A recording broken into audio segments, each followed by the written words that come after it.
Repeated ആയിട്ട് വരുന്ന ഒന്നാണ് ഗ്രീൻ റവല്യൂഷൻ അല്ലെങ്കിൽ new agricultural strategy. Green revolution or new agricultural strategy.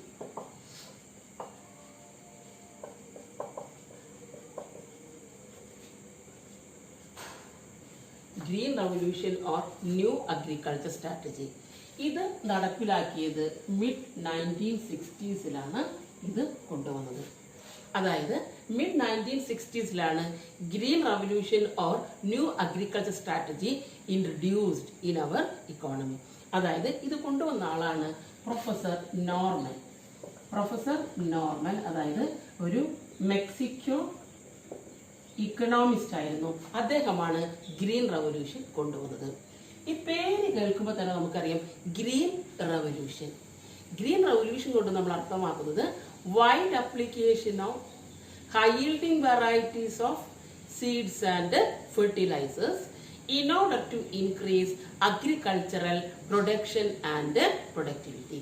There is wide application of high yielding varieties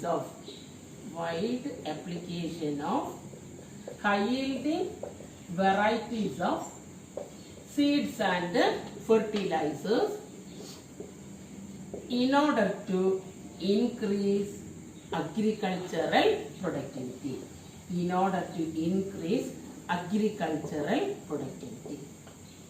ഇതാണ് green റവല്യൂഷന്റെ meaning ആയിട്ട് അല്ലെങ്കിൽ ഇതുകൊണ്ട് നമ്മൾ അർത്ഥമാക്കുന്നത്.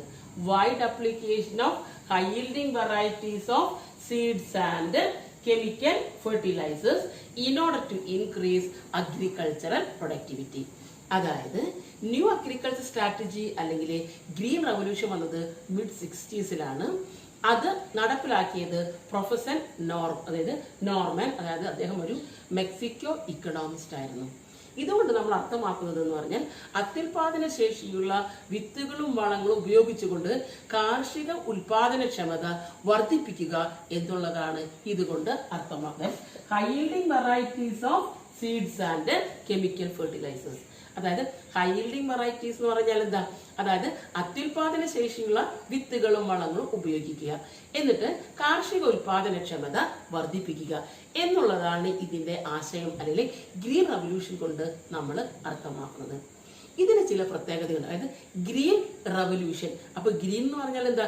It related to agriculture.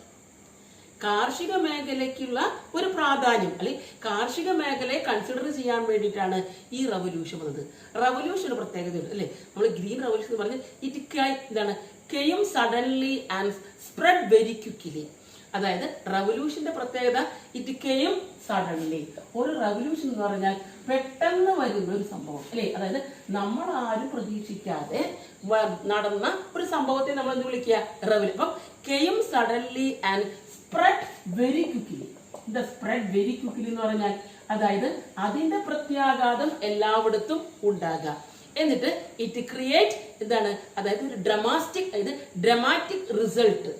അതായത് കെയും suddenly and spread quickly and create dramatic result. ഇത് പെട്ടെന്ന് തേഞ്ഞു മാഞ്ഞു പോകുന്ന ഒരു സംഭവമല്ല, അത് വളരെയധികം പ്രത്യാഘാതങ്ങൾ ഇതുകൊണ്ട് ഉണ്ടാക്കുന്നു. ഇതാണ് നമ്മൾ റവല്യൂഷൻ കൊണ്ട് അർത്ഥം. അതായത് റവല്യൂഷൻ എന്ന് പറഞ്ഞാൽ കെയും suddenly and spread very quickly. പെട്ടെന്ന് വരുന്നു, എന്നിട്ട് ഇതെങ്ങനെയാണ്? വളരെ വേഗം ത്വരിതഗതിയിൽ എല്ലായിടത്തും പടർന്ന് വ്യാപിക്കുന്നു. മാത്രമല്ല അതിന്റെ റിസൾട്ട് എന്ന് പറഞ്ഞാൽ ഒരു ഡ്രമാറ്റിക് ആയിട്ട് വളരെയധികം റിസൾട്ടുകൾ ഫലമുളവാക്കുന്ന ഒരു പ്രതിഭാസത്തെയാണ് നമ്മൾ എന്ത് വിളിക്കുക? റവല്യൂഷൻ. ഇത്തരത്തിലുള്ള ഒരു റവല്യൂഷനാണ് കാർഷിക മേഖലയിൽ സംഭവിച്ചിട്ടുള്ളത്. അതായത് റവല്യൂഷന്റെ പ്രത്യേകത അതിന്റെ ഇമ്പാക്ട് കാലങ്ങളോളം നിലനിൽക്കും കേട്ടോ. ഇതിന്റെ റിസൾട്ട് എന്ന് പറഞ്ഞാൽ ഇന്ന് നമുക്ക് തേച്ചു മാച്ച് കളയാൻ സാധിക്കില്ല. അത് കാലങ്ങളോളം നിലനിൽക്കുന്ന ഒരു പ്രതിഭാസമാണ് റവല്യൂഷൻ എന്ന് പറയാം. ഇതുപോലെ കാർഷിക മേഖലയിൽ നടന്നിട്ടുള്ള ഒരു വിപ്ലവകരമായ മാറ്റമാണ് ഗ്രീൻ റവല്യൂഷൻ കൊണ്ട് നമ്മൾ അർത്ഥമാക്കുന്നത്. It came suddenly and spread quickly and create dramatic result in agricultural section or agricultural production. ഇതാണ് ഗ്രീൻ റവല്യൂഷൻ കൊണ്ട് നമ്മൾ അർത്ഥമാക്കുന്നത്. അപ്പൊ ഹരിത വിപ്ലവത്തിന്റെ ആ ധ്വനി ഇപ്പോഴും നമ്മുടെ ചെവികളിൽ അല്ലെ, അത് നമ്മുടെ കാതുകളിൽ മുഴങ്ങിക്കൊണ്ടിരിക്കുകയാണ്.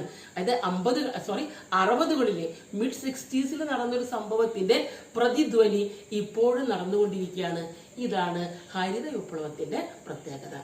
ഇനി ഗ്രീൻ റവല്യൂഷൻ വരുമ്പോൾ 3 പ്രധാന പാക്കേജ് അല്ലെങ്കിൽ പ്രോഗ്രാമിൽ കൂടെയാണ് ഇത്. 3 important programs are included in Green Revolution. എന്തൊക്കെ പ്രോഗ്രാമുകളാണ് ഇതിൽ ഉൾക്കൊള്ളുന്നത്? അപ്പം ഗ്രീൻ റവല്യൂഷൻ എന്താണെന്ന് മനസ്സിലായി. അഗ്രികൾച്ചർ പ്രൊഡക്ടിവിറ്റി കൂടാനായിട്ട് നമ്മൾ എന്ത് ചെയ്യുന്നു? അത്യുൽപാദന ശേഷിയുള്ള വിത്തുകളും വളങ്ങളും ഉപയോഗിച്ചുകൊണ്ട് കാർഷിക നില മെച്ചപ്പെടുത്തുന്നതിനെയാണ് ഹരിത വിപ്ലവം എന്ന് പറയുന്നത്. എന്നിട്ട് നമ്മൾ പറഞ്ഞു ആരാണിത് കൊണ്ടുവന്നത്. അതായത് പ്രൊഫസർ നോർമാനാണ് ഇത് കൊണ്ടുവന്നത്. മിഡ് 60s ഇത് ആവിഷ്കരിച്ചിട്ടുള്ളത്. ഇനി ഇതിൽ നമ്മൾ പറയുന്നത് 3 പ്രധാനപ്പെട്ട പ്രോഗ്രാമുകളാണ് ഇതിലുള്ളത്. ഒന്നാമത്തെ പ്രോഗ്രാമിനെ IAPP എന്നും, രണ്ടാമത്തേതിനെ IAAP എന്നും, മൂന്നാമത്തേതിനെ HYVP എന്നും വിളിക്കുന്നു. ഇതുകൊണ്ടാണ് ഇതിനെ പാക്കേജ് പ്രോഗ്രാം ഉണ്ടോ. അതായത് ഒരു പാക്കേജ് ആണ്, പ്രോഗ്രാമിന്റെ ഒരു package. There are 3 important programs are included here. One is that intensive area development program. Second is that intensive agricultural area program. And third is that high yielding variety program. 3 പ്രോഗ്രാമുകളാണുള്ളത്. പ്രോഗ്രാമിന്റെ പേരൊന്ന് ഞാൻ എഴുതാൻ ഇവിടെ.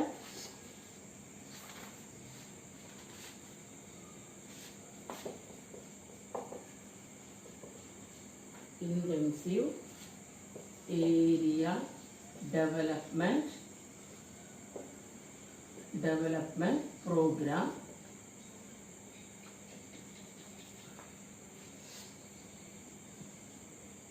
രണ്ടാമത്തെ intensive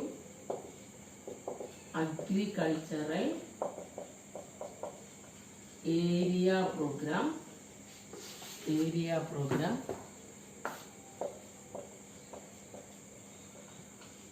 മൂന്നാമത്തെ high yielding variety program.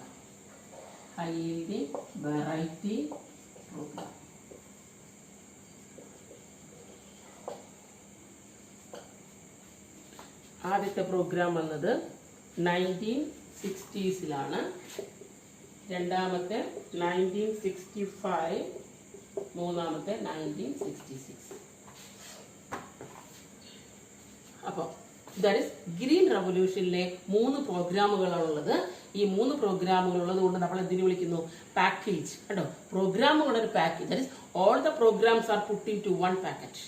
എല്ലാ പ്രോഗ്രാമുകളും ചേർത്ത് കൊണ്ട് ഒരു പാക്കറ്റ് ഇട്ടു. അതുകൊണ്ടാണ് ഇതിനെ പാക്കേജ് എന്ന് വിളിക്കുന്നത്, പാക്കേജ് പ്രോഗ്രാം എന്ന് പറയുന്നത്. 3 പ്രോഗ്രാമുകളുള്ളത്.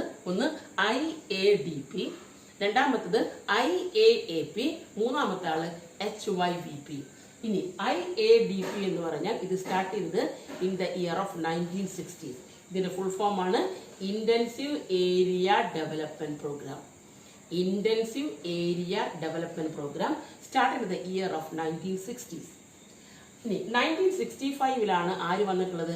IAAP, intensive agricultural area programme. Intensive Agricultural Area Program introduced in the year of 1965. ഇനി മൂന്നാമത്തെ പ്രോഗ്രാം ആണ് 1966. അതിനെ വിളിക്കുന്ന പേരാണ് ഹൈ yielding variety program. ഇത് ഇന്ത്യയിൽ നടപ്പിലാക്കുമ്പോൾ അതായത് മിഡ് 60s, അതായത് 1966 കൂടിയാണ് ഇത് കൊണ്ടുവന്നത്. നമ്മൾ പറഞ്ഞു 60കളിലെ ഇതിന് തുടക്കം കുറിച്ചു. കൊണ്ടുവന്ന ആള് പ്രൊഫസർ നോർമാൻ ആയിരുന്നു. മെക്സിക്കോയിൽ ഇത് ആവിഷ്കരിച്ചു. ഹൈ yielding variety പ്രോഗ്രാം കൊണ്ടുവന്നു. എന്നാൽ ഇതിന്റെ പ്രതിധ്വനി അല്ലെങ്കിൽ മറ്റു രാജ്യങ്ങളിലോട്ട് ഇത് പതുക്കെ വ്യാപിക്കാൻ തുടങ്ങി. എന്നിട്ട് ഇന്ത്യയിലോട്ട് എത്താനായിട്ട് 1966, അതായത് ഹൈ yielding variety പ്രോഗ്രാം ഇന്ത്യയിലെത്തിയപ്പോൾ 1966 ആയിട്ടുണ്ട്. അപ്പൊ 3 പ്രോഗ്രാമുകളെ നമ്മൾ പരിചയപ്പെടുന്നു. 60കളിലെ ഇന്റൻസീവ് ഏരിയ ഡെവലപ്മെന്റ് പ്രോഗ്രാം, രണ്ടാമത്തെ ആള് ഇന്റൻസീവ് അഗ്രികൾച്ചറൽ ഏരിയ പ്രോഗ്രാം, മൂന്നാമത്തെ ആള് ഹൈ yielding variety പ്രോഗ്രാം. ഇതിലെ ആദ്യത്തെ പ്രോഗ്രാമിനെ നമ്മൾ എന്ത് വിളിക്കുന്നു? Pilot project. ഒന്നാമത്തെ പ്രോഗ്രാം നമ്മൾ എന്ത് വിളിക്കും? പൈലറ്റ് പ്രോഗ്രാം ആയിട്ട്. എന്താ പൈലറ്റ് എന്ന് പറഞ്ഞാൽ ആദ്യം വന്ന പ്രോഗ്രാം ആയതുകൊണ്ട് ഇതിനെ പൈലറ്റ് പ്രോഗ്രാം എന്ന് വിളിക്കുന്നു. ഇതിന്റെ പ്രത്യേകത ഇന്റൻസീവ് കൾട്ടിവേഷൻ ഉണ്ടോ. ഇന്റൻസീവ് എന്ന് പറഞ്ഞാൽ എന്താ, തീക്ഷ്ണമായ, വളരെ കൂടുതലായിട്ടുള്ള intensive cultivation applied in 7 selected district. Intensive cultivation applied in 7 selected district. അതായത് 7 തിരഞ്ഞെടുത്ത ജില്ലകളിൽ മാത്രം കൊണ്ടുവരിക. അപ്പൊ നമുക്കറിയാം ഇന്റൻസീവ് കൾട്ടിവേഷൻ പ്രത്യേകതയുണ്ട്. അവിടെ പ്രത്യേകത എന്താ, high yielding varieties of seeds and chemical fertilisers കൊണ്ടുവരിക. അത്യുൽപാദന ശേഷിയുള്ള വിത്തുകളും വളങ്ങളും തിരഞ്ഞെടുത്ത ജില്ലകളിലെ മാത്രം കൊണ്ടുവരിക. ഇതാണ് ആദ്യത്തെ പ്രോഗ്രാമിന്റെ പ്രത്യേകത. അപ്പം എല്ലായിടത്തും കൊണ്ടുവന്നിട്ടില്ല, 7 സെലക്ടഡ് ഡിസ്ട്രിക്റ്റിൽ മാത്രം ഇത് കൊണ്ടുവന്നു. ഇതുകൊണ്ട് ഇതിനെ നമ്മൾ എന്ത് വിളിക്കുന്നു, പൈലറ്റ് പ്രോജക്റ്റ് അല്ലെങ്കിൽ പൈലറ്റ് പ്രോഗ്രാം ആയിട്ടാണ് നമ്മൾ ഇതിനെ കണക്കാക്കുന്നത്.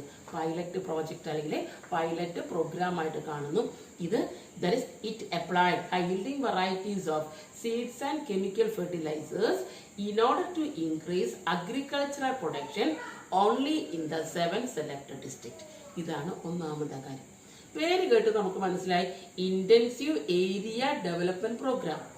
ഇതുകൊണ്ട് 7 ജില്ലകളെ മാത്രം എടുത്തു. ഇതുകൊണ്ട് ആ ജില്ലകളെ ഒഴിച്ച് ബാക്കിയുള്ളവരെയൊക്കെ നാം ഇതിൽ നിന്നും ഒഴിവാക്കി, നാം ഇതിൽ നിന്ന് തികച്ചും മാറ്റി നിർത്തി. ഇതുകൊണ്ട് first programme created regional disparity.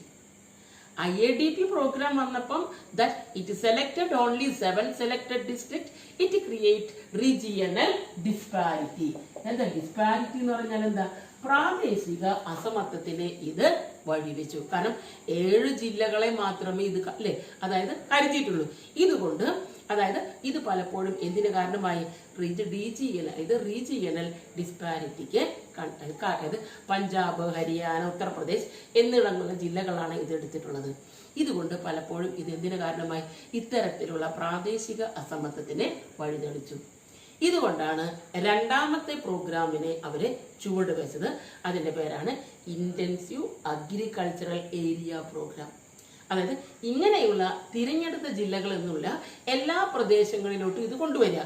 അപ്പൊ പ്രാദേശിക അസമത്വം മാറ്റി. ഇപ്പം ആസാം, അതുപോലെ തന്നെ വെസ്റ്റ് ബംഗാൾ കണ്ടോ, ഇവിടെയൊക്കെ നമ്മളിത്, അതുപോലെ തന്നെ കേരളം, ഇവിടെയൊക്കെ നമ്മളിത് കൊണ്ടുവരാനായിട്ട് തുടങ്ങി. അപ്പം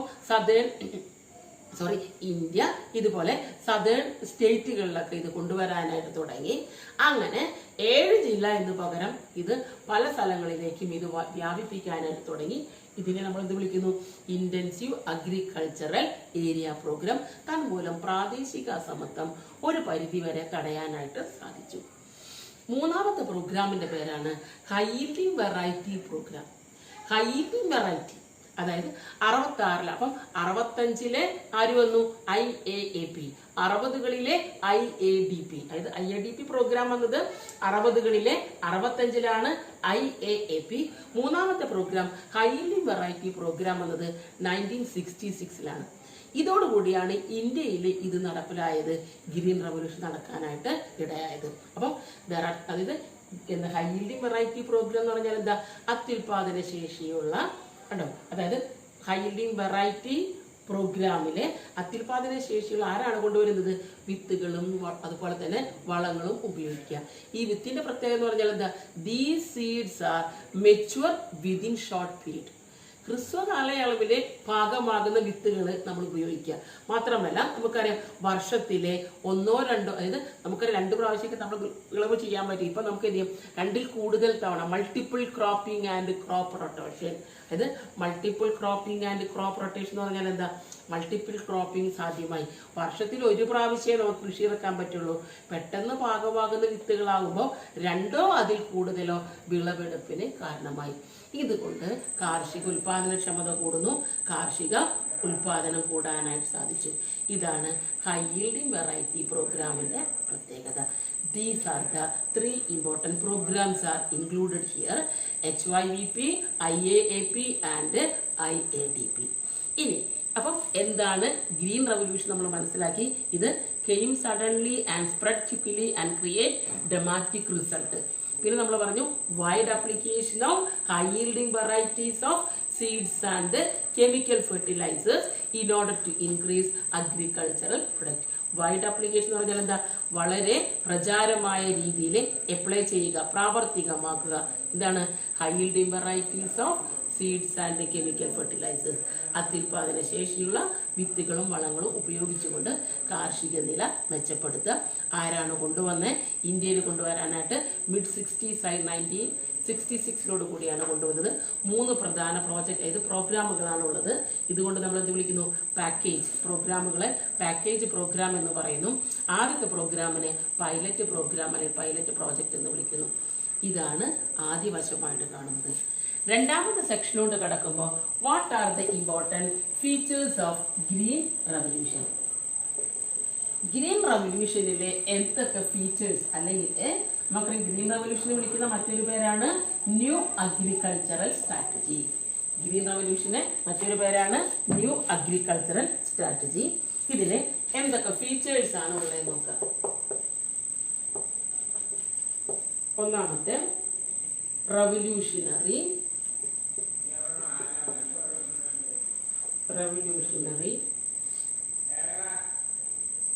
രണ്ടാമത്തെ high yielding varieties of seeds. മൂന്നാമത്തെ കൺഫൈൻഡ് ടു വീറ്റ് റവല്യൂഷൻ. നാലാമത്തെ നാരോ സ്പ്രെഡ്.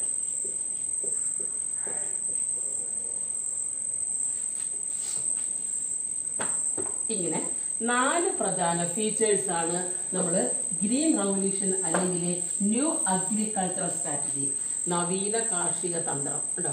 ഇതിൽ നമ്മൾ ന്യൂ അഗ്രികൾച്ചർ സ്ട്രാറ്റജി എന്ന് പറഞ്ഞാൽ നവീന കാർഷിക തന്ത്രം, സ്ട്രാറ്റജി മീൻസ് തന്ത്രം.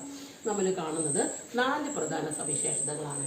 ഒന്നാമത്തെ നമ്മൾ വിളിക്കുന്നു റവല്യൂഷണറി, രണ്ടാമത്തെ ഹൈ യീൽഡിംഗ് വെറൈറ്റി സീഡ്സ്, മൂന്നാമത്തെ കൺഫൈൻഡ് ടു വീറ്റ് റവല്യൂഷൻ, നാലാമത്തെ നാരോ സ്പ്രെഡ്. ഇങ്ങനെ 4 പ്രധാന സവിശേഷതകളാണ് നമ്മളിവിടെ കാണിക്കുന്നത്. 4 ഫീച്ചേഴ്സ് ആണുള്ളത്. ഒന്ന് റവല്യൂഷണറി. അപ്പൊ നേരത്തെ ഞാൻ പറഞ്ഞു റവല്യൂഷൻ എന്ന് പറഞ്ഞാൽ നമുക്കറിയാം ഇത് came suddenly and spread quickly and create dramatic result. ഇതാണ് ഒരു റവല്യൂഷന്റെ പ്രത്യേകത. പെട്ടെന്ന് വരും, എല്ലായിടത്തും വ്യാപിക്കും, അതിന്റെ ധ്വനി അല്ലെങ്കിൽ അതിന്റെ ഇമ്പാക്റ്റ് ഇപ്പോഴും നടന്നുകൊണ്ടിരിക്കും.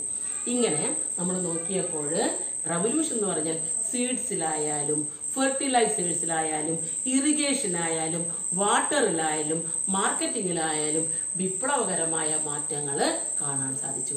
In the case of seeds, fertilizers, irrigation, water, marketing, etc. It created wonderful result or dramatic result in our economy. It came suddenly and spread quickly and create dramatic result. ഇതാണ് ഒന്നാമത്തെ മാറ്റം. അതായത് വിപ്ലവകരമായ മാറ്റമാണ് സീഡുകൾ, വിത്തുകളായിക്കോട്ടെ, വളങ്ങളായിക്കോട്ടെ, വെള്ളം, irrigation facility ആയിക്കോട്ടെ, water ആയിക്കോട്ടെ, marketing ആയിക്കോട്ടെ, ഫിനാൻസ്, ബാങ്കുകളായിക്കോട്ടെ, ഇതിലെല്ലാം അതായത് നമ്മൾ ചിന്തിക്കുന്നതിനപ്പുറത്തുള്ള വളരെ വലിയ മാറ്റമാണ് കാണുന്നത്. ഇതുകൊണ്ടാണ് ഒന്നാമത്തെ ഫീച്ചറായിട്ട് നമ്മൾ പറഞ്ഞത് റവല്യൂഷണറി, വിപ്ലവകരമായ ഒരു മാറ്റമാണ് നമ്മളിവിടെ കാണുന്നത്. ഇനി രണ്ടാമത്തെ ആളാണ് high yielding varieties of seeds, HYV seeds. ഉണ്ടോ, നമ്മളിങ്ങനെയാണ് എഴുതാറ്. High yielding varieties of seeds, അത്യുൽപാദന ശേഷിയുള്ള വിത്തുകളെ ഉപയോഗിക്കും. What are the important features of high yielding varieties of seeds? ഇനി those seeds it mature within short period. ഏതൊക്കെ വിത്തുകളാണ് ഹ്രസ്വ കാലയളവിലെ എന്താണ് പാകമാകുക? മെച്ചൂർ എന്ന് പറഞ്ഞാൽ എന്താ? ഇതിന് അതായത് പാകമായിട്ട് വരിക. അങ്ങനെ വരുമ്പോൾ വർഷത്തിലെ 2-3 തവണ നമുക്ക് വിളവെടുപ്പ് സാധ്യമാകും. അത്തരത്തിലുള്ള വിത്തുകളെ വിളിക്കുന്ന പേരാണ് high yielding varieties of seeds.